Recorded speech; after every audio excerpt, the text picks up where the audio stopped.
enamorado, pues eres tan bella. Tu cuerpo y hermoso parece de seda. Las noches contigo son interminables. Hacerte el amor es algo inexplicable. Eres mi princesa, mi obra maestra, mi medicamento, mi alma gemela. Y no estoy bromeando, nunca había sentido esta gran pasión ni ser correspondido. Si quieres saber cuánto es lo que te quiero, empieza a contar las estrellas del cielo.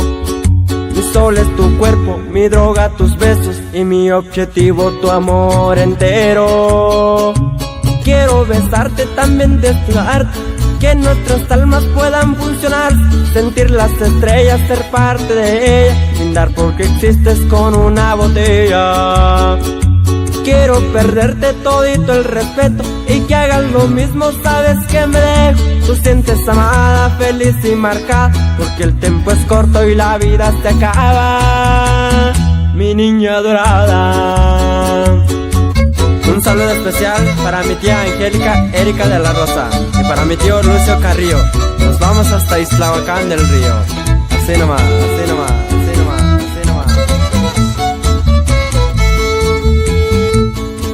Te has encargado de darme alegría. Hoy la tristeza es pura tontería. Eres un ángel vestida de humano. Caminemos juntos y toma mi mano. Eres la maestra, pareja perfecta. Me encantas tranquila pero más perversa. Quiero besarte, también desnudarte, que nuestras almas puedan funcionar.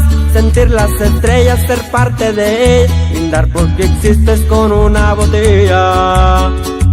Quiero perderte todito el respeto y que hagas lo mismo, sabes que me dejo. Tú sientes amada, feliz y marcada, porque el tiempo es corto y la vida se acaba.